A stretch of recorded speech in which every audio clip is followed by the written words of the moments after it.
कहाँ तक हो गया था?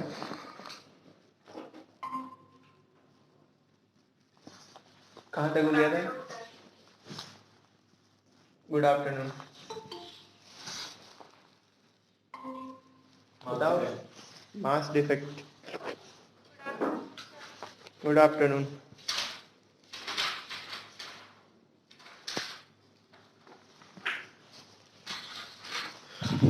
सर वो जो एटम वाला चैप्टर है वो इससे पहले वाले का ना न्यूक्लियर वाले से वही आएगा टेस्ट में। कब है? देख लेना ग्रुप में देख लेना। सैटरडे को ऐसा है। हाँ सैटरडे। क्वेश्चन लिखो। कैलकुलेट। अब इस वाले क्वेश्चन में डेटा बहुत दिया रहता है, ठीक है, तो याद करने का ज्यादा जरूरत नहीं है।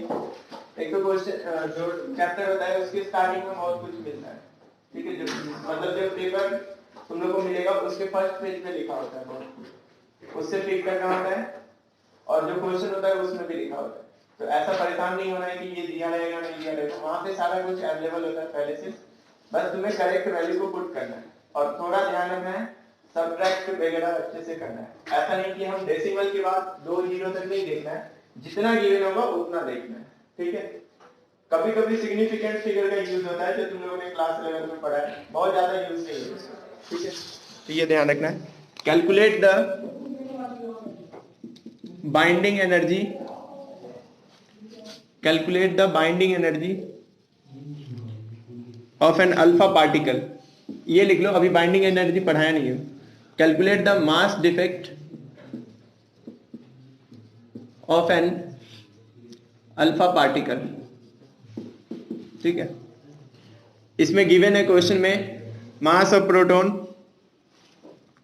1.007825 AMU। अब ये पूरे तुम्हें याद भी रखना है, मास ऑफ प्रोटॉन, ठीक है, 1.007825। दो डेटा याद रखना था, मास ऑफ प्रोटॉन, न्यूट्रॉन, और थोड़ा बहुत इलेक्ट्रॉन का भी याद रखेंगे, ठीक है। मास ऑफ प्रोटॉन ये पूरा यहां तक याद रखना है, 7825 पूरा, ठीक। Mass of neutron 1.008665 AMU। Mass of helium nucleus 4.002800 AMU। Mass defect निकालना है।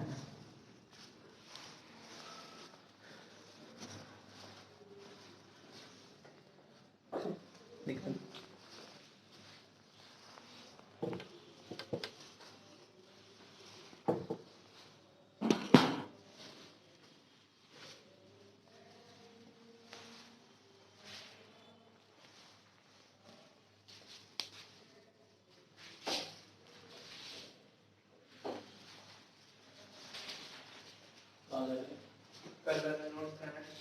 देखो मेरी दूसरी है, देखो इसे पिन पेज में लगा दूं। नहीं करता है नहीं सर, मैंने लिखे हैं, मैंने लिखे हैं, ये बात मैंने लिखे हैं। वो ये वाली कर लेंगे, काम कर लेगा पढ़ाई कब करेगा सर? कर रहा हूं, उसके बाद कर रहा था सर, कल वाले लिखने भूल गया जरा, भूल कल तक सारे लिखूंगा। खाना खाना बोला कभी तक ऐसा क्वेश्चन है सर, पढ़ना क्यों भूल जा रहे हो? कंप्लीट हो जाना चाहिए आपका। करो सॉल्व करो, सारा कुछ पता है, हीलियम देखिए।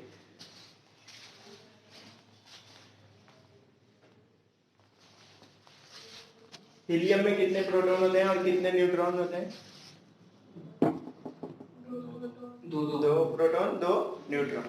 तो सबसे पहले देखना है अल्फा पार्टिकल के लिए मास डिफेक्ट निकालना है। तो अल्फा पार्टिकल बनता है किससे? हीलियम से। ऐसे भी हम जब मास डिफेक्ट का बात करते हैं तो इलेक्ट्रॉन कहीं पे आता ही नहीं। क्या क्या आता है? Z into mass of proton into plus A minus Z mass of neutron, उसमें से m को सब्ट्रैक्ट करते हैं और वो m यहाँ पे दिया गया है, मास ऑफ हीलियम न्यूक्लियस, ठीक है। तो जो मास डिफेक्ट हम निकालते हैं that is delta m। This is given by, formula याद रखना है और अप्लाई करने आना चाहिए। देखने में बहुत आसान लगता है लेकिन वहां पे कंफ्यूज हो जाओगे। देखो मास ऑफ न्यूक्लियस 4 हम याद रखते हैं, हीलियम का भी मास 4, तो यहाँ पे ये जो डिफरेंस होता है वो डेसिमल के बाद, जिसको हम कभी याद नहीं किए, उसके कारण से होता है। तो इसको मास डिफेक्ट बेसिकली एक तरह का एरर है जो तब काउंट में आता है जब उसके इक्विवेलेंट में एनर्जी निकालते हैं तब, क्योंकि 1 AMU कितना छोटा है, 10 का पावर -27, बट हम इलेक्ट्रॉन वोल्ट के टर्म में जब हम एनर्जी निकालते हैं तो कितना होता है, मेगा इलेक्ट्रॉन वोल्ट में 931 आता है। इसके कारण से जो छोटा सा मास है उसके कारण से भी एनर्जी आ जाता है, ठीक है। वो एनर्जी इलेक्ट्रॉन के टर्म्स में बहुत ज्यादा होता है, इसलिए हम लोग ये क्या कर सकते हैं, हम लोग के ह्यूमन लाइफ में उतना ज्यादा इम्पैक्ट नहीं है, बट जब हम एटम या न्यूक्लियाई नहीं पढ़ रहे हैं तो उससे रिलेटेड जो भी एनर्जी है वो पढ़ना होगा, इसके लिए ये चैप्टर है, ठीक है। तो डेल्टा एम होता है Z is mass of proton plus A minus Z mass of neutron, इसमें से एम को सब्ट्रैक्ट करते हैं, ठीक है। अब देखो जेड कितना होगा हीलियम के लिए, 2 into mass of proton, mass of proton कितना है 1.007825 plus A minus Z, helium का एटॉमिक मास 4, एटॉमिक नंबर 2, तो 4 माइनस 2 करेंगे तो 2। ये basically this A minus Z, this is number of neutron. A minus Z क्या होता है, नंबर ऑफ न्यूट्रॉन, तो ये कितना हो जाएगा 4 माइनस 2। मास ऑफ न्यूट्रॉन देख लो 1.008665,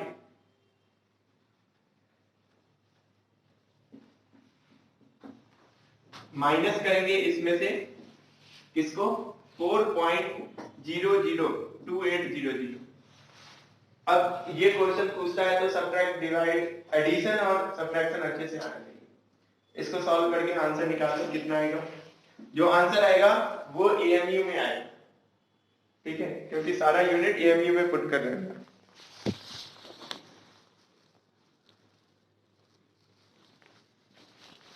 देखो ये जब होगा 2.015650, ठीक है, प्लस 4 माइनस 2 करोगे 2.017330, इन दोनों में से सब्ट्रैक्ट करना है 4.002800। नीचे दिख रहा है,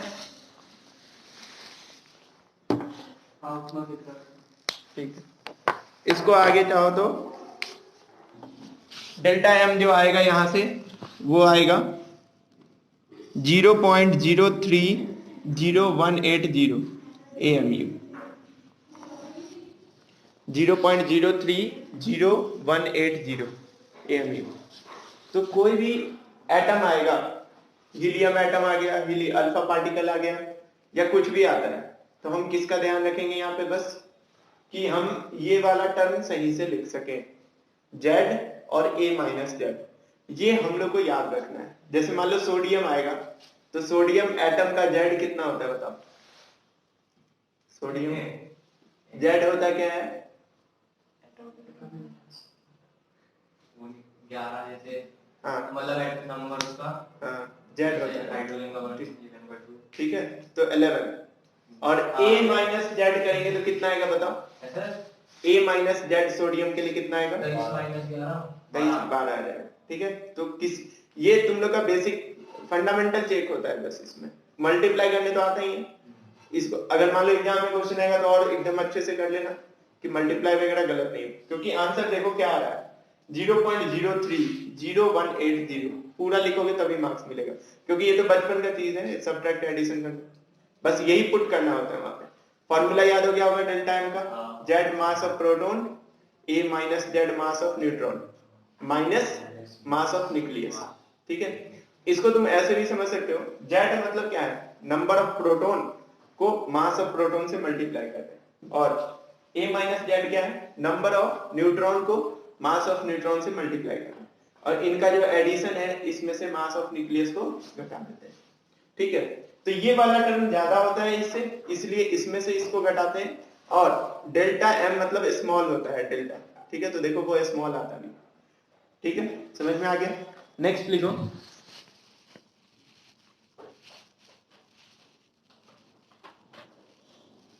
बाइंडिंग एनर्जी नेक्स्ट टॉपिक है, binding energy.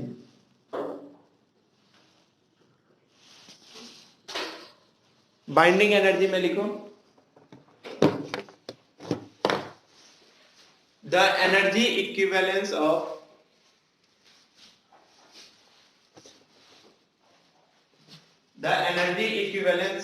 mass defect, the energy equivalence of mass defect,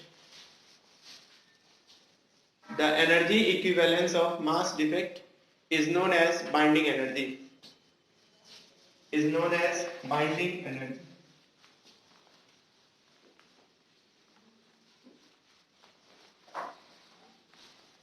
बहुत इजी होता है, ऐसा ध्यान रखना है कि जो हम लोग डेल्टा एम निकालते हैं वो एएमयू में निकलता है। डेल्टा एम क्या है? मास है। इस डेल्टा एम का जो एनर्जी इक्विवेलेंस आएगा, एनर्जी किसी मास का कोरस्पॉन्डिंग कैसे निकालते हैं, किसी मास गिवन मास का एनर्जी कैसे निकलता है, E इज इक्वल्स टू कौन सा फॉर्मूला लगता है? mc square. ठीक है, तो डेल्टा एम जो मास है उसके कोरस्पॉन्डिंग में एनर्जी कैसे निकलेगा? डेल्टा एम को सी स्क्वायर से मल्टीप्लाई करोगे, बट ये जो एनर्जी निकलता है वो जूल में निकलता है। तो अगर हमें सीधा मेगा इलेक्ट्रॉन वोल्ट में निकालना होगा तो डेल्टा एम जो निकला है अगर वो एएमयू में निकला होगा तो हम उसको 931 मेगा इलेक्ट्रॉन वोल्ट से मल्टीप्लाई कर देंगे, तो वो सीधा आंसर आ जाएगा मेगा इलेक्ट्रॉन वोल्ट के टर्म में। समझ में आ रहा है? ये इसलिए हम करते हैं कि हमने 1 एएमयू का मेगा इलेक्ट्रॉन वोल्ट के टर्म में आंसर निकाल लेना है, जो पिछले क्लास में बताया था 931 मेगा इलेक्ट्रॉन वोल्ट। ठीक है, ये क्या होता है? कोई भी एएमयू में मास रहेगा उसके इक्विवेलेंस में एनर्जी। बहुत ज्यादा इसमें वो नहीं है, जैसे देखो अगर आप लिखें बाइंडिंग एनर्जी, तो बाइंडिंग एनर्जी बेसिकली है क्या? जो डेल्टा एम निकला था उसको सी स्क्वायर से मल्टीप्लाई करना, सी मतलब स्पीड ऑफ लाइट, उससे मल्टीप्लाई करना। बट यहाँ पे दो चीज का ध्यान रखना है, अगर हमारा मास केजी में होता है और सी स्पीड ऑफ लाइट मीटर पर सेकेंड में होता है तो आंसर आएगा जूल में। लेकिन हम लोग को यहाँ पे मास एएमयू में है तो इसका पूरे हम लोगों ने डेरिवेशन ही कर रखा है 1 एएमयू के कोरस्पॉन्डिंग में एनर्जी, जो कितना आया था 931 मेगा इलेक्ट्रॉन वोल्ट। तो बाइंडिंग एनर्जी हम लिखते जरूर है डेल्टा mc स्क्वायर, बट अगर हम देखें सही से तो हम क्या करते हैं, डेल्टा m जो कि इन एएमयू लिख दे रहा हूं यहाँ पे। डेल्टा m किस में है? एटॉमिक मास यूनिट में, उसको किससे मल्टीप्लाई कर देंगे? 931 मेगा इलेक्ट्रॉन वोल्ट से। ये वाला फेल हो रहा है सभी को, कैसे हुआ? तुम्हें बस यूनिटरी मेथड सबको आता होगा। 1 एएमयू के इक्विवेलेंट में एनर्जी कितना आता है? 931। तो मान लो 5 एएमयू के इक्विवेलेंट में एनर्जी कितना आएगा? तो 5 इंटू एनर्जी ऑफ 1 एएमयू करेंगे। 1 एएमयू का एनर्जी कितना होता है? 931। तो उसको 5 से मल्टीप्लाई करेंगे तो 5 एएमयू का आ जाएगा। जितना भी मास डिफेक्ट आया है उसके कोरस्पॉन्डिंग में जो एनर्जी आएगा वो 931 से मल्टीप्लाई करने पे आ जाता है। और इससे हमें यूनिट का भी कोई मतलब नहीं रहता है क्योंकि मेगा इलेक्ट्रॉन वोल्ट में आ गया। तो क्वेश्चन दो ही पूछता है, कैलकुलेट मास डिफेक्ट और calculate binding energy. Mass defect पूछेगा तो सिर्फ डेल्टा एम निकालना है, अगर बाइंडिंग एनर्जी पूछ रहा है तो डेल्टा एम जो निकला है उसको 931 से मल्टीप्लाई कर देंगे। ठीक है, तो बाइंडिंग एनर्जी में बस इतना ही निकालना है। इसके आगे एक टॉपिक पढ़ना था बाइंडिंग एनर्जी पर न्यूक्लियम, वो सिलेबस से रिमूव कर दिया गया, लेकिन उसको भी हम लोग पढ़ ही लेंगे क्योंकि बस एक टर्म से डिवाइड देना होता है बाइंडिंग एनर्जी को। पहले तो ये समझ में आ गया। क्वेश्चन लिखो इसमें, बस ये ध्यान रखना है डेल्टा एम जो एएमयू में आया है इसको 931 से मल्टीप्लाई करना है। क्वेश्चन लिखो,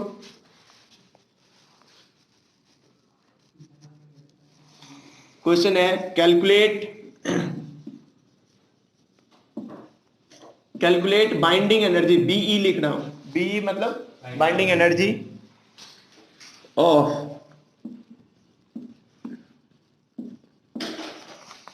20 Ca40, मतलब क्या हुआ? कैल्शियम, जिसका एटॉमिक नंबर एटॉमिक मास दिया गया है। 20 एटॉमिक नंबर है और 40 एटॉमिक मास है। ठीक है, गिवन, अब गिवन वाला तो हम वहां से यूज कर सकते हैं।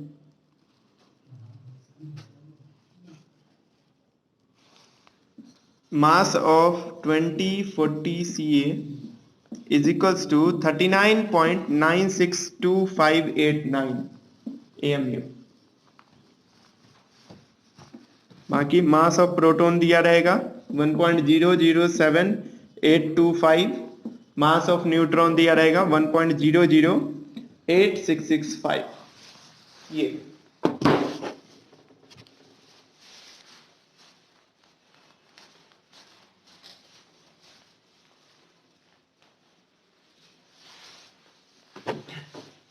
इसमें तुम लोग को केमिकल काइनेटिक्स में रेडियो एक्टिविटी पढ़ना है कि हटा दिया गया है केमिस्ट्री में?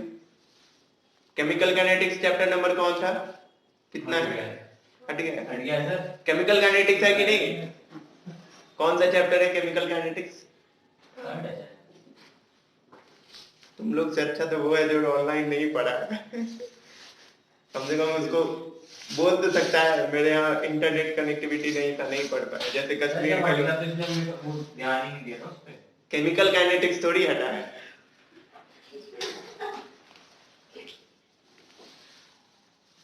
वो थोड़ी आएगा नाम, कौन सा चैप्टर नंबर है? यही पूछा जाएगा वाइवा में। हाँ वाइवा में पूछ सकते हैं। कहेंगे वाइवा जो प्रैक्टिकल सब होगा, क्यों परेशान?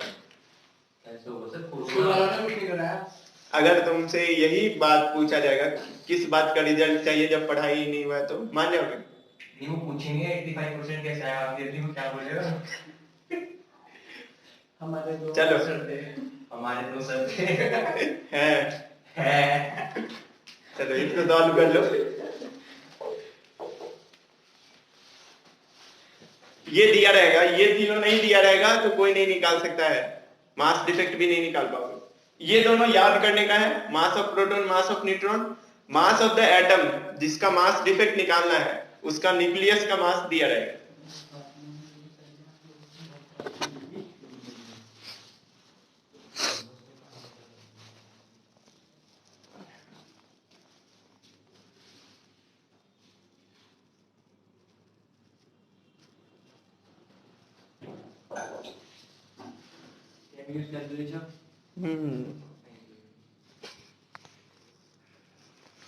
वहां पे कैलकुलेटर नहीं मिलेगा, यहाँ पे करना है।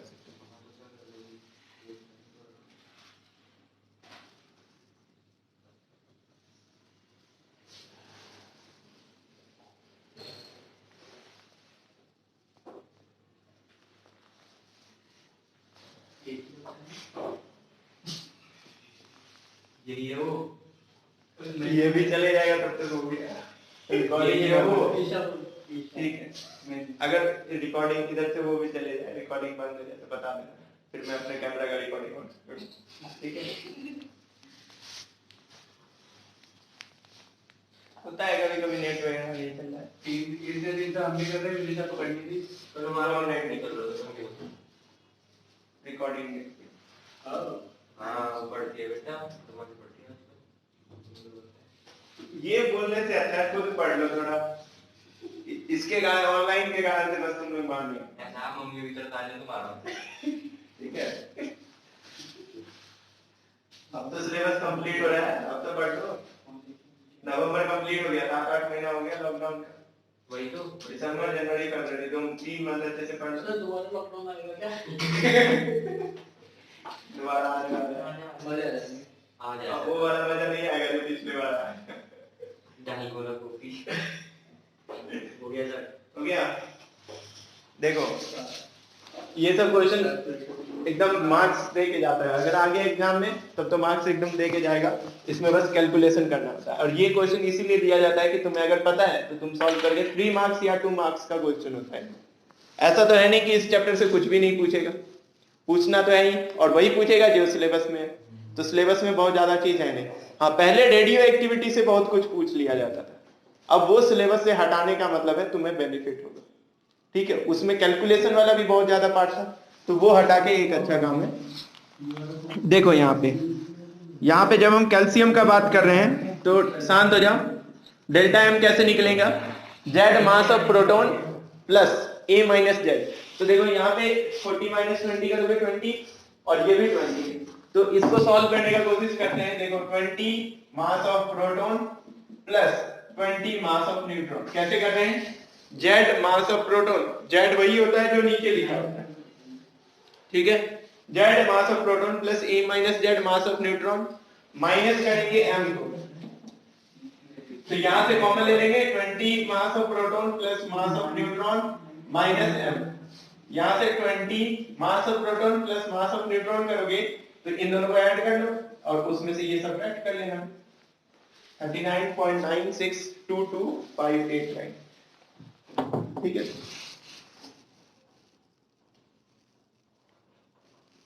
तो यहां से जो आंसर आएगा डेल्टा एम का वो यूनिट एएमयू, ठीक है। अब बाइंडिंग एनर्जी निकालना होगा तो कैसे निकालेंगे, इसको किससे मल्टीप्लाई करेंगे 931 से, क्योंकि सी स्क्वायर से करोगे तो वो जूल में आएगा, ठीक है। और दूसरा कि वहां पे फिर एएमयू को केजी में भी लिखना होगा तब जूल में सही से आएगा, तो सीधा है उतना करने से अच्छा है इस जो आंसर आया है एएमयू में इसको किससे मल्टीप्लाई कर दो 931 मेगा इलेक्ट्रॉन वोल्ट यूनिट आ जाएगा, 931 से जब आप मल्टीप्लाई करेंगे तो किसमें आएगा मेगा इलेक्ट्रॉन वोल्ट। तो देखो यहां पे लिख रहा हूं मैं बाइंडिंग एनर्जी, ये तो मास डिफेक्ट निकला है, बाइंडिंग एनर्जी होता है डेल्टा एम को 931.5 या 931 लिखते हैं सीधा, तो डेल्टा एम कितना है 0.367211 इंटू 931, इससे जो आंसर आएगा 341.87 मेगा इलेक्ट्रॉन वोल्ट आएगा, मेगा इलेक्ट्रॉन वोल्ट, समझ में आ रहा है। यूनिट का ध्यान रखना मेगा इलेक्ट्रॉन वोल्ट। हाँ ये हो सकता है कि अगर ये क्वेश्चन ऑब्जेक्टिव में आया, देखो यहाँ पे अगर यही क्वेश्चन ऑब्जेक्टिव में आ रहा है वहां पे और मेगा इलेक्ट्रॉन वोल्ट की जगह क्वेश्चन में पूछा है इलेक्ट्रॉन वोल्ट में, तो हम क्या करेंगे इसको लिखेंगे 341.87 इंटू 10⁶ इलेक्ट्रॉन वोल्ट, समझ में आ रहा है। तो ये एकदम एक्टिव रहना है। ये एक बात ध्यान रखना, पेपर देने तीन तरह के लोग जाते हैं, एक वो लोग होते हैं जो कुछ नहीं पढ़ के गए भगवान के भरोसे, दूसरे वो लोग हैं जो अंत में पढ़ाई करके जाते हैं जिनको कॉन्फिडेंस नहीं रहता है, वो लोग ये सब गलती करते हैं कि आंसर मेगा इलेक्ट्रॉन वोल्ट में ले आए और उसके बाद जो क्वेश्चन पूछ रहा है वो नहीं लिख जाते, तब फिर मार्क्स उनको कम मिलता है। जो नहीं पढ़ के गए हैं तो उनको तो सबसे कम मिलेगा, जो बीच वाले हैं जो कॉन्फिडेंट नहीं है, मैक्सिमम लोग यही होते हैं जो कॉन्फिडेंट नहीं होते हैं, और वो कुछ लोग ही होते हैं जो एकदम चाहे उनको कुछ आए नहीं है वो बहुत कॉन्फिडेंट होके जाते हैं। तो जो कॉन्फिडेंट होके गए हैं वो लोग ऐसे होते हैं जो अच्छा मार्क्स लेके आते हैं, क्योंकि वो कॉन्फिडेंट है, मतलब जो भी क्वेश्चन आ रहा है उससे फर्क नहीं पड़ता है, वो लोग उसका आंसर लिख के आएंगे, ठीक है। वो बस कॉन्फिडेंस का बात होता है। अंत में जो लोग पढ़ते हैं वो कॉन्फिडेंट नहीं हो पाते पहले, क्योंकि उनका लेवल एक ही लेवल हाई हो सकता है। देखो जो अनपढ़ थे, जो नहीं पढ़े थे, मतलब वो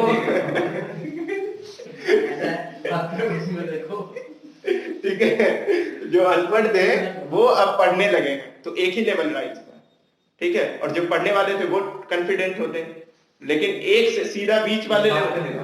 हाँ, तो ये ध्यान रखना, पिछले बार जो लोग थे वो लोग कॉन्फिडेंट नहीं थे, ठीक है। तो उससे दिक्कत होता है ना कि अगर पेपर थोड़ा सा भी टफ हो गया तो फिर दिक्कत आता है, ठीक है। ये चीज ध्यान रखना। और ये मैं इसलिए बोल रहा हूँ कॉन्फिडेंट होने का मतलब, तुम लोग ये सोच के चलो फिजिक्स का पेपर हर एक बार टफ आता है, ठीक है। तो पेपर टफ आता है तो मार्किंग कम किया जाता है, ये कंट्रास्ट है फिजिक्स और केमिस्ट्री में। मैथ्स वाले का मैथ्स अच्छा होता है, बायो वाले का बायो अच्छा होता है, ठीक है, तभी वो लोग वो सिलेक्ट किए। फिजिक्स और केमिस्ट्री में देखोगे केमिस्ट्री का पेपर इजी आता है बट मार्क्स नहीं दिया जाता है, क्योंकि पेपर इजी आता है, सारे क्वेश्चंस तुम्हें देखा हुआ मिलेगा, बट वहां पे तुम लिख के नहीं आओगे सही से, मार्क्स नहीं मिलेगा। बट फिजिक्स में उल्टा होता है, पेपर ही टफ आता है और इजी मार्किंग होता है। तो वो मार्किंग तभी ना होगा जब तुम कुछ लिखे हो उसमें, तब 3 की जगह 2 दिया जाएगा, लिखे ही नहीं हो तब तो 0 ही दिया जाएगा। अब मान लो क्वेश्चन नंबर ही नहीं लिखे हो, क्वेश्चन ही नहीं लिखे हो, तो मार्क्स कहां से मिल जाएगा उसमें। तो यही डिफरेंस होता है फिजिक्स और केमिस्ट्री में। केमिस्ट्री तुम पढ़ के जाओगे, सही से नहीं लिख के आए हो तो मार्क्स नहीं मिलेगा। फिजिक्स में तुम थोड़ा भी पढ़ के जा रहे हो और अच्छे से लिख के आए हो जितना आता है तो भी मार्क्स मिल जाता है। This is difference.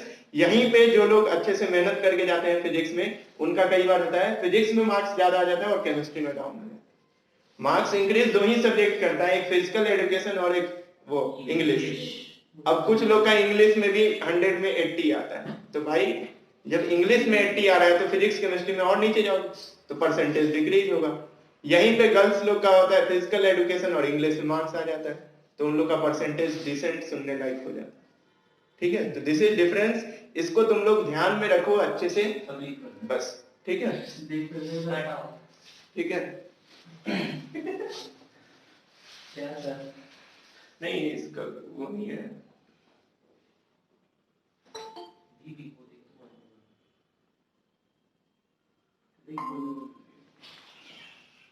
ठीक है, तो ये चीज को ध्यान रखना है, ये नोट कर लिए। नेक्स्ट टॉपिक लिखो, बाइंडिंग एनर्जी पर न्यूक्लियॉन्स। बाइंडिंग एनर्जी पर nucleons, binding energy per nucleon. 3 topic है इसमें, पहला था मास डिफेक्ट, दूसरा था बाइंडिंग एनर्जी। मास डिफेक्ट अगर निकाल लोगे तो बाइंडिंग एनर्जी भी निकाल लोगे। तीसरा होता है बाइंडिंग एनर्जी पर न्यूक्लियॉन। पहले चीज हम न्यूक्लियॉन के बारे में जानते हैं। न्यूक्लियॉन क्या होता है? Total number of proton plus neutron. ठीक है, total number of proton plus neutron, यही किसके इक्वल हो जाता है? एटॉमिक मास के इक्वल। ठीक है, तो अगर क्वेश्चन में आता है, थर्ड टॉपिक है ये, बाइंडिंग एनर्जी पर न्यूक्लियॉन। देखो, बाइंडिंग एनर्जी पर न्यूक्लियॉन का मतलब ध्यान रखना है, जो हमने बाइंडिंग एनर्जी निकाला है, बाइंडिंग एनर्जी जो निकाला है उसको न्यूक्लियॉन के नंबर से डिवाइड देना होता है। तो न्यूक्लियॉन का नंबर कैसे निकलेगा? एटॉमिक मास का जो नंबर होता है, जैसे सोडियम के लिए 23, कैल्शियम के लिए 40, तो न्यूक्लियॉन का नंबर भी वही हो जाता है। एटॉमिक मास, एटॉमिक नंबर नहीं बोला हूं, एटॉमिक मास। ठीक है, तो यहां पे होता है बाइंडिंग एनर्जी पर न्यूक्लियॉन। लेकिन न्यूक्लियॉन का नंबर निकालने के लिए सबसे अच्छा क्या तरीका है? इसको एटॉमिक मास से डिवाइड दे दो। ठीक है, जैसे कैल्शियम के लिए एटॉमिक मास कितना होगा? 40 होगा, सोडियम के लिए 23 होगा, तो ऐसे हम किसी के लिए भी निकाल सकते हैं। तो अभी जो क्वेश्चन था ये क्या निकला था? Binding energy. इसी क्वेश्चन में अगर चाहोगे बाइंडिंग एनर्जी पर न्यूक्लियॉन निकालने के लिए, तो एटम कौन सा था देख लो, कैल्शियम। कैल्शियम के लिए कितना होता है? 40। ठीक है, तो इस वाले में निकाल सकते हैं। ये ध्यान रखना, binding energy per atomic mass, binding energy per nucleon दे देगा।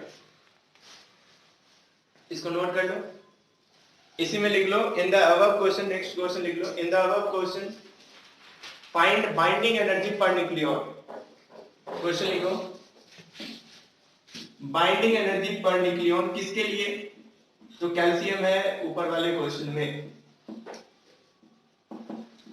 एक चीज और ध्यान रखना है, यहां पे न्यूक्लियॉन होता है, एक्चुअल में न्यूक्लियॉन को एटॉमिक मास नहीं बोलते, it is only the number of neutron and proton present in the nucleus of an atom. Nucleon का डेफिनेशन लिखवाया हूं पहले, तो ये चीज को ध्यान रखना। हाँ, लेकिन ये अलग बात है कि एटॉमिक मास जो होता है वही हो जाता है। ठीक है, क्योंकि हम काउंट करते हैं, प्रोटॉन और न्यूट्रॉन का मास सेम होता है, तो डायरेक्ट ऐड हो जाता है वहां पे। तो देखो, बाइंडिंग एनर्जी कितना निकल के आया है? 341.87 मेगा इलेक्ट्रॉन वोल्ट। ठीक है, इसको डिवाइड देंगे किससे? 40 से, तो आंसर आ जाएगा बाइंडिंग 8.547 8.547 मेगा इलेक्ट्रॉन वोल्ट पर न्यूक्लियॉन आ गया, मेगा इलेक्ट्रॉन वोल्ट पर न्यूक्लियॉन। ये चीज को ध्यान रखेंगे। इसके आगे का टॉपिक था binding energy curve.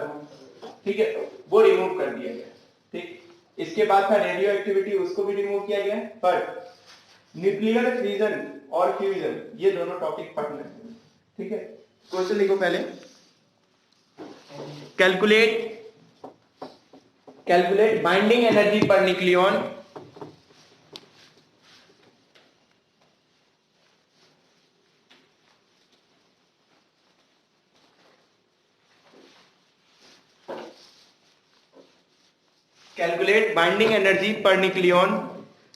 for a 6C12 atom, नहीं, for a 6C12 nucleus, calculate binding energy per nucleon for 6C12 nucleus atomic mass of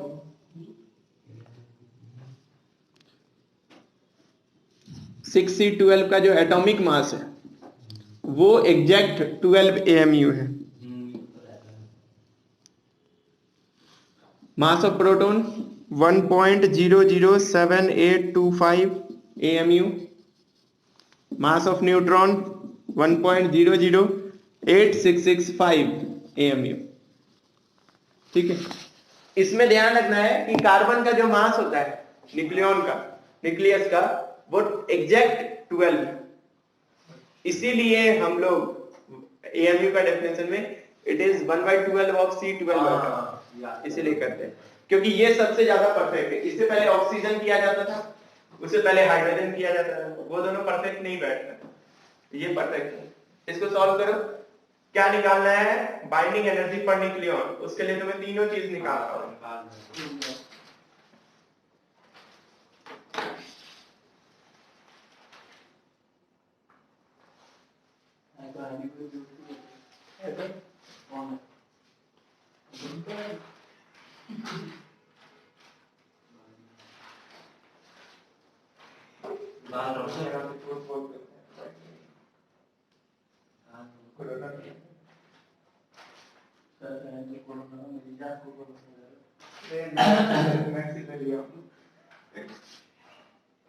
अच्छा भाई,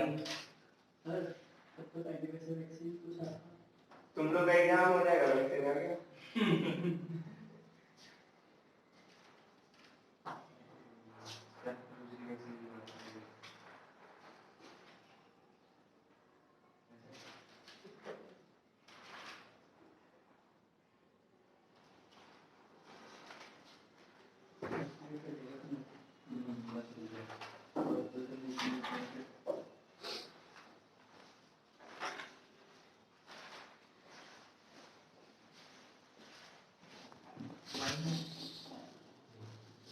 माइनस में आ रहा है। नहीं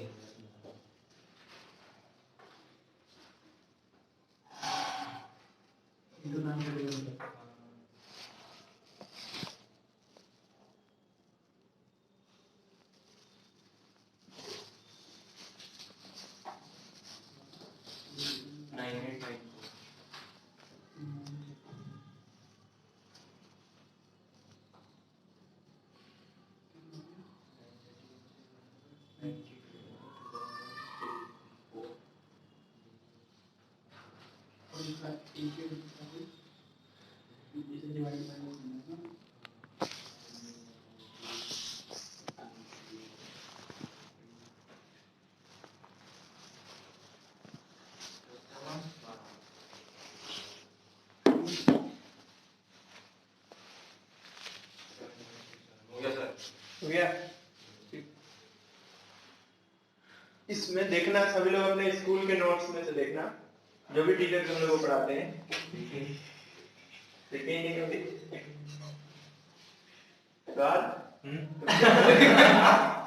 यही चल रहा है स्कूल में चल रहा है। हाँ तुम्हारा स्कूल में सिलेबस कंप्लीट हो गया? नहीं, ये हिंदी क्लास में हमारी में कब हो गया?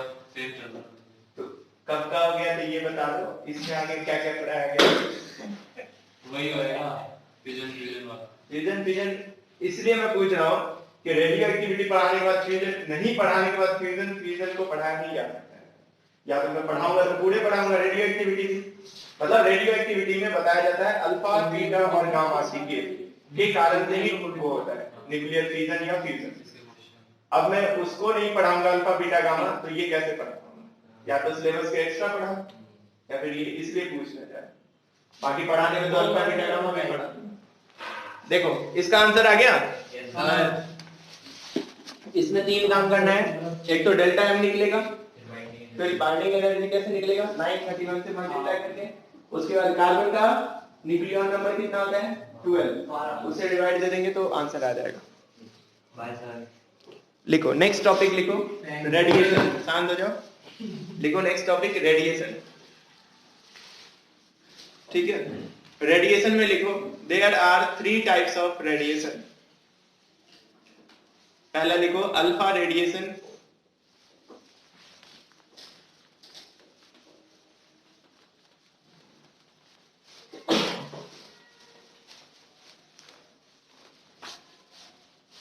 दूसरा है बीटा रेडिएशन और तीसरा है गामा रेडिएशन।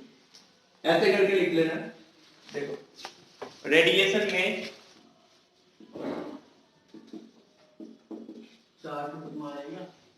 अल्फा, बीटा और फिर गामा। ये बस अब छोटा सा ही चार्ट बनवा रहा हूं जितने का काम है। पहले तो इसमें 5-5 प्रॉपर्टी पढ़ना होता था, अल्फा, बीटा और गामा, लेकिन ये एकदम बोला गया है कि ये टॉपिक अब नहीं आएगा, ठीक है। लेकिन एक्चुअल में हमें जानना चाहिए कि अल्फा, बीटा, गामा रेडिएशन होता है, ठीक है। अल्फा रेडिएशन से हम लोग फैमिलियर हैं। अल्फा रेडिएशन में क्या होता है? अल्फा पार्टिकल रिलीज होंगे किसी भी एटम में से, जो रिएक्शन हो रहा होगा उसमें से अल्फा पार्टिकल रिलीज होंगे। तो अल्फा पार्टिकल क्या होता है बताओ? He2+। कितने प्रोटॉन होते हैं? और न्यूट्रॉन 2 होते हैं, ठीक है। ये नीट में पूछा हुआ क्वेश्चन है, जो पूछ रहा हूँ ये 2018 में पूछा हुआ था। इतना लो लेवल बस, ठीक है। नीचे ऑप्शन में लिखा था 2 प्रोटॉन 2 न्यूट्रॉन ठीक है। तो देखो अल्फा पार्टिकल के समय क्या लिखेंगे? किसी भी एटम में से अगर अल्फा पार्टिकल रिलीज हो रहा है तो अपने साथ क्या क्या लेके जा रहा होगा? 2 प्रोटॉन और 2 न्यूट्रॉन लेके जा रहा है। तो जैसे मान लो हम लोग के समय एक्स जेड ए लिखा, ये एक पेरेंट एटम बोला जाता है। पेरेंट एटम कहने का मतलब होता है वो एटम जिससे अल्फा पार्टिकल निकल रहे होंगे, ठीक है। पेरेंट एटम कौन होता है? जिससे अल्फा कोई भी रेडिएशन जो होता है वो पेरेंट एटम में से होता है, ठीक है। तो अल्फा पार्टिकल का अगर हम बात करेंगे, अल्फा रेडिएशन, रेडिएशन कहने का मतलब होता है, देखे हुए होंगे थोड़ा बहुत रेडिएशन, सभी लोग देखे, नहीं देखे हो तो किसी भी उसमें जहां पे जैसे छोला भटूरा जहां पे बनता है उसका जो वो होता है फ्लेम, जैसे जिसपे कढ़ाई रखा रहता है उसके ऊपर देखना तुम्हें थोड़ा थोड़ा वेव दिखेगा, ठीक है। वो रेडिएशन समझ सकते हो, ठीक है। सबसे इजी एग्जांपल है रेडिएशन देखने, ठीक है। हालांकि अब जरूरी नहीं है आपकी वो स्क्रीन नहीं आई ना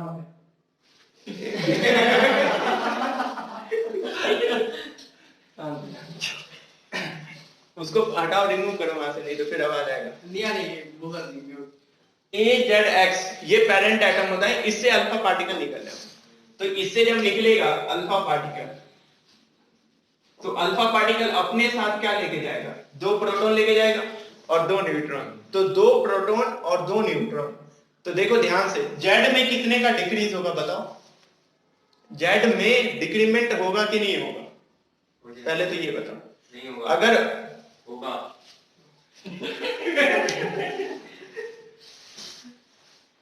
हाँ, बाकी लोग बताओ होगा कि नहीं होगा? जेड में डिक्रीमेंट होता है किसके कारण से? ड्यू टू, बताओ। जेड इज इक्वल्स टू क्या होता है? Number of proton is equals to number of electron. तो इलेक्ट्रॉन के कारण, देखो इलेक्ट्रॉन उसके आउटर मोस्ट ऑर्बिट में होता है, वहां से ज्यादा डिस्टरबेंस नहीं होता है, चला गया कोई दिक्कत नहीं। प्रोटॉन जब निकलेगा तब न्यूक्लियस पे इफेक्ट होता है, ठीक है। तो समझो यहां से जब अल्फा पार्टिकल निकलेगा, कितने अल्फा पार्टिकल निकल रहे हैं? अभी के लिए हम मान रहे हैं 1 अल्फा पार्टिकल निकल रहा है। जब 1 अल्फा पार्टिकल निकलेगा तो याद रखना है कि जेड में से 2 को डिक्रीज करेंगे, क्योंकि 2 प्रोटॉन डिक्रीज हुए, ठीक। और मास में से कितने होंगे? तो 2 प्रोटॉन जाएगा, साथ में 2 न्यूट्रॉन जाएगा, तो मास में से कितना डिक्रीज होगा? 4। For 1 alpha radiation, 1 alpha radiation होता है किसी पेरेंट एटम में से, तो जेड में से 2 डिक्रीज होगा और ए में से 4 डिक्रीज होगा। यहां पे लिखेंगे Z-2, Z-2 और A-4, ठीक है। और ये x की जगह y कर दो। y मतलब x क्या था? सिंबल है किसी एलिमेंट का। अगर उसमें से अल्फा डिके हुआ है तो अल्फा डिके होगा तो z कितना घटेगा? 2 और a कितना घटेगा? 4 घटेगा। तो A-4 और Z-2। इसी तरीके से अगर मान लो मैं बोल रहा हूं कि कोई भी एटम है, लेट अस कंसीडर B, ठीक है। B का Z और A है और मैं बोल रहा हूं 2 अल्फा पार्टिकल निकल गए, तो बताओ क्या होगा? यहां पे क्या होगा? मान लो C एटम बन गया B से, तो C एटम का Z अब कितना होगा? Z-4, क्योंकि 1 अल्फा पार्टिकल निकलेगा तो 2 कम करेगा और 2 निकला है तो 2 और 2 4 हो जाएगा। Z-4 ऊपर क्या होगा? A-8 हो जाएगा। समझ में आ रहा है? 1 अल्फा पार्टिकल, ऐसे ये परफेक्ट एग्जांपल नहीं है, 2 अल्फा रेडिएशन एक बार में हो गया। एक्चुअल में होता है अल्फा फिर बीटा फिर ऐसे। तो अल्फा मतलब समझ में आ गया? अल्फा रेडिएशन होगा तो पेरेंट एटम से जो डॉटर बनता है यहाँ पे, या फिर पेरेंट से जो न्यू आ रहा है उसमें Z-2 और A-4 हो जाएगा, ठीक है। और यहाँ पे अल्फा पार्टिकल देखा जाएगा, सेम हो गया यहाँ पे। अब आ जाओ बीटा रेडिएशन पे। बीटा रेडिएशन कहने का मतलब होता है इलेक्ट्रॉन का रिलीज होना, ठीक है। अगर हम जनरल पे देखें तो बीटा रेडिएशन का मतलब होता है इलेक्ट्रॉन का रिलीज होना, ठीक है। इलेक्ट्रॉन रिलीज होगा तो मास पे कोई चेंज नहीं आता है। किस पे चेंज होता है? उसके एटॉमिक नंबर पे चेंज होता है। क्या होता है? 1 से डिक्रीज होता है, ठीक है। समझ में आ रहा है?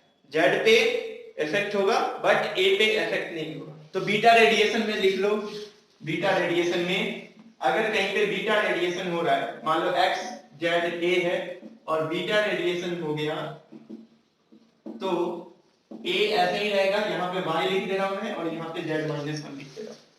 समझ में आ रहा है? बीटा रेडिएशन में z1 से घट जाता है। हालांकि बीटा रेडिएशन का भी 2 टाइप पढ़ना था, लेकिन अब ये सिलेबस में नहीं है तो हम एलिमेंट्री आइडिया देखते हैं, ठीक है। समझ में आ रहा है? और मान लो अगर स्कूल में पूरा कंप्लीटली करा दिया गया या फिर अपडेटेड में कुछ आया तो अंत में पढ़ लेंगे, ठीक है। एग्जाम में समय है अभी, अगर कुछ अपडेट हुआ तो उसके अकॉर्डिंग करा दिया जाए, ठीक। समझ में आ गया? सबसे इजी होता है गामा रेडिएशन। गामा रेडिएशन में कोई चेंज नहीं आता है। गामा रेडिएशन जहां पे लिखा था उसके नीचे लिख लो, गामा रेडिएशन में no change in Z and A. ना जेड में चेंज होगा ना ही ए में चेंज होगा, ठीक है। इस चीज को ध्यान रखना, सेम रहेगा, जो एलिमेंट है वो सेम रहता है वहां पे, ये चीज को ध्यान रखना है। अब यहां से समझो एक्चुअल में होता क्या है कि किसी भी एटम में, मैं रिएक्शन कल भी लिख के दिखाया था, न्यूट्रॉन का रिएक्शन, उसमें बताया था कि नीचे वाले का एडिशन लेफ्ट साइड और राइट साइड में इक्वल होना चाहिए, ऊपर वाले का एडिशन लेफ्ट में और राइट में इक्वल होना चाहिए। यहां पे देखोगे तो ए है और यहाँ पे A-8 है, तो तुम्हें समझना होगा यहां से अल्फा पार्टिकल निकले तो निकल के जहां पे गया होगा वो अपने साथ लेके गया होगा और बाकी बच गया होगा, ये वाला पार्ट है, ठीक है। समझ में आ रहा है? तो इस चीज को अच्छे से ध्यान रखना है, किस तरीके से रिएक्शन होता है रेडिएशन का। अल्फा बीटा गामा समझ में आ गया? पहले जब ये सिलेबस में था तो इससे बहुत ज्यादा क्वेश्चन आने का चांस होता था, अब नहीं है। तो एलिमेंट्री आइडिया हमें ध्यान रखना है, बट इसके सिलेबस से रिमूव होने से मास डिफेक्ट, बाइंडिंग एनर्जी और बाइंडिंग एनर्जी पर न्यूक्लियर, जो उससे भी ज्यादा इजी है, वो पूछा जाने का चांस, ठीक है। तो उसको अच्छे से रिवाइज कर लेना है एग्जाम में जाने से पहले। जब हमें दिखेगा कोई भी एटम है तो उसका मास दिया रहेगा न्यूक्लियस का, और मास ऑफ प्रोटॉन याद कर लो, मास ऑफ न्यूट्रॉन याद कर लो। अगर बाई चांस एग्जाम में नहीं देता है तो तुम सॉल्व कर सकते, ठीक है। दो ही याद करना है, मास ऑफ प्रोटॉन और मास ऑफ न्यूट्रॉन। नेक्स्ट में लिखो न्यूक्लियर फ्यूजन।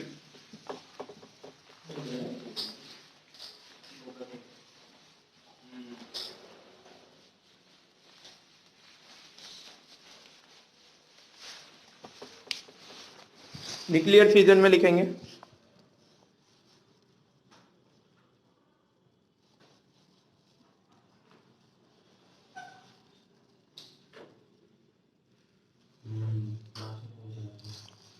पहला लिख लेना न्यूक्लियर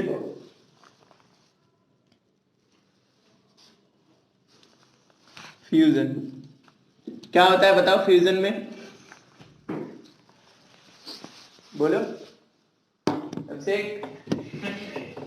बताओ, फ्यूजन में क्या होता है? ऊपर देखने में उतर मारा है तुम्हें। हाँ, 2 वर्ड होता है, फ्यूजन और फ्यूजन। क्या होता है बताओ? फ्यूजन में न्यूक्लियर फ्यूज होते हैं और फ्यूज मतलब क्या होता है? टूटना या जुड़ना? ठीक है, बाकी लोग बताओ। टूटना। और लोग तुम बताओ, बायो है ना तुम्हारा, तब फ्यूजन फ्यूजन तो जिंदगी भर पढ़ोगे तुम। फ्यूजन में क्या होता है? जुड़ना। अरे तो आप तुम बताओ, तुम भी हो इस क्लास में। क्या फ्यूजन में जुड़ना ही तो होता है? ठीक, फ्यूजन ये कंफ्यूज मत हो ना, फ्यूजन वर्ड का मतलब होता है जुड़ना, ठीक है, और फ्यूजन का मतलब होता है ब्रेक। बस यही वर्ड तुम्हें याद रखना। न्यूक्लियर मतलब क्या होता है बताओ? न्यूक्लियर से रिलेटेड बात कर रहे हैं पूरे चैप्टर में। फ्यूजन वर्ड का मतलब क्या होता है? जुड़ना। बस ये चीज ध्यान रखना। तुम लोग बचपन में बायो में पढ़े होगे फ्यूजन और फिजन। जब दो यूनिसेलुलर वो हो गए होंगे तो वहां पे फ्यूजन होता है, और जहां पे ब्रेक होते हैं उसको फिजन लिखते हैं। तो इस चीज को ध्यान रखना। यहाँ पे ध्यान दो, फ्यूजन कहने का मतलब क्या है? दो स्मॉलर न्यूक्लियाई जुड़ जाएंगे, ऐड हो जाएंगे to form a heavy nuclear. समझ में आ रहा है? दो स्मॉलर न्यूक्लियर। अब पहला चीज तो ये ध्यान रखो, न्यूक्लियस और न्यूक्लियाई में क्या डिफरेंस है? कौन बताएगा? बोलो, कोई बोलो। न्यूक्लियस एक होता है और न्यूक्लियाई मतलब दो। ठीक है, जैसे रेडियस रेडियाई पढ़े हो, फोकस फोकाई, उसी तरह न्यूक्लियस और न्यूक्लियाई। न्यूक्लियस मतलब एक एटम का चर्चा हो रहा होगा, और दो का होगा तो न्यूक्लियाई होता है। तो यहाँ पे ध्यान दो, फ्यूजन का मतलब होगा ऐड होना होता है, A प्लस बी जुड़ के क्या आ जाए? C। तो दो स्मॉलर न्यूक्लियाई जब ऐड होके एक हैवी न्यूक्लियस देंगे। जब दो ऐड हो रहा है तो जो रिजल्टेंट होगा वो हैवी ही होगा। तो जो दो स्मॉलर जुड़ के एक देंगे, that is known as nuclear fusion. समझ में आ गया? तो व्हेन टू लिख लो, when two smaller, when two smaller nuclei adds to give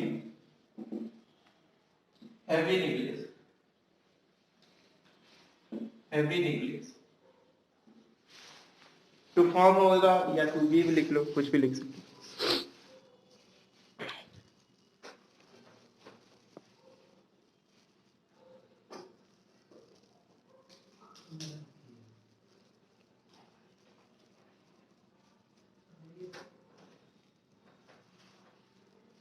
इसी तरीके से अगर न्यूक्लियर फिजन लिखना होगा तो फिजन में क्या लिखेंगे? बोलो। Break into two smaller. तो अच्छा ये बताओ, ध्यान दो, यहाँ पे फ्यूजन हो रहा होगा तो एनर्जी का रिक्वायरमेंट होगा या एनर्जी रिलीज करेगा? रिक्वायरमेंट होगा। ठीक है, फ्यूजन के समय एनर्जी रिलीज होता है। तो फ्यूजन जो होता है वो तुम लोग देखते हो एटम बम वगैरह का जो नाम सुनते हो, उसमें एग्जैक्ट वही चीज को यूज किया जाता है। ठीक है, तो फ्यूजन तो ज्यादा इंपॉर्टेंट नहीं होता है, एक क्लास पूरा लगता है फ्यूजन को एक्सप्लेन करने में। ठीक है, फ्यूजन से रिलेटेड जितने भी न्यूक्लियर रिएक्शन है उसका पूरा सेटअप, न्यूक्लियर रिएक्टर करके एक सेटअप होता है। ये सवाल इसलिए पूछा जाता है क्योंकि ये हमारे जीवन में आने वाले समय में फ्रूटफुल होने वाला है। अभी भी फ्रूटफुल है। जिसके पास न्यूक्लियर बम है वो सुपर पावर है, जिनके पास नहीं है वो सुपर पावर नहीं है। पहला तो ये है। दूसरा, जिनके पास इस रिएक्शन को कराने का क्षमता है, जिन देश के पास, वो लोग इलेक्ट्रिसिटी के मामले में आगे आ जाते हैं, क्योंकि छोटा सा एक यूरेनियम एटम जितना एनर्जी प्रोवाइड करता है उतना कोल नहीं प्रोवाइड करता, उसका छोटा अमाउंट भी कोल प्रोवाइड नहीं करता। तो ये डिफरेंस है कि हम एक तो सुपर पावर में आ जाते हैं, दूसरा हमारा जो मेन एनर्जी रिक्वायरमेंट है इलेक्ट्रिसिटी, जो फ्रूटफुल होता है, हर एक चीज में रिक्वायरमेंट होता है, तो वो हम रेडियो एक्टिव एलिमेंट्स या फिर यूरेनियम सीधा बोल दो, उससे हम करा सकते हैं। इसमें एक चीज और तुम लोगों को ध्यान में रखना है कि जिनके पास यूरेनियम है वो उन्हीं देश को दे सकते हैं जो एक कमिटी के मेंबर हैं जिनमें सारे सुपर पावर्स हैं। ठीक है, जैसे देखो इंडिया सुपर पावर है कि नहीं है? ठीक है, अमेरिका भी है, ऐसे बहुत सारे देश हैं। लेकिन तुम्हें पता होगा यूरेनियम सबसे ज्यादा ऑस्ट्रेलिया में मिलता है। ठीक है, तो ऑस्ट्रेलिया उन्हीं से बेच सकता है जो पहले से उस कमेटी के मेंबर है। नहीं तो ऐसे किसी को भी दे दे और मान लो वो गलती से न्यूक्लियर रिएक्शन करा दे अपने देश में, तो वो देश भी बर्बाद होगा और दूसरे देश भी बर्बाद होते हैं। अगर पाकिस्तान में, सुन लो पहले, अगर पाकिस्तान में न्यूक्लियर बम कोई ड्रॉप कर दिया और मान लो वहां पे हवा ऐसा चला कि वो हवा भारत की ओर आता, तो पाकिस्तान से ज्यादा भारत बर्बाद हो जाएगा। ठीक है, तो ये सारा चीज थोड़ा सा ध्यान रखो जो रिलेटेड है इससे, और पूछा जा सकता है, कहीं पे भी तुमसे पूछा जा सकता है, तो इस चीज को ध्यान रखना है। ठीक है, क्योंकि उनके जो स्मॉल स्मॉल पार्टिकल्स होते हैं, सो जो एटम का बात नहीं हो रहा है यहाँ पे, न्यूक्लियस का बात होता है। न्यूक्लियस एटम से भी छोटा है, उतने छोटे छोटे कण वो जहां जहां पहुंचेंगे वहां वहां बर्बादी आएगी। ठीक है, और वो जो बर्बादी आता है वो 10-20 साल आगे तक के लिए आता है। तुम्हें पता होगा हिरोशिमा का जो हुआ था, तो वो एक ही बार हुआ है पूरे वर्ल्ड में। ठीक है, आगे ऐसा भगवान से सभी लोग का ये है कि नहीं होता है, लेकिन अगर मान लो कोई ऐसा होगा जो ड्रॉप कर देगा तो आसपास के जितने कंट्रीज है वो सारे अफेक्टेड हो जाते होना चाहिए ना, जिंदा नहीं रहोगे। ठीक है, तो कल के क्लास में न्यूक्लियर फ्यूजन पढ़ेंगे, उसके बाद ये चैप्टर कंप्लीट हो जाएगा, उसके बाद सेमीकंडक्टर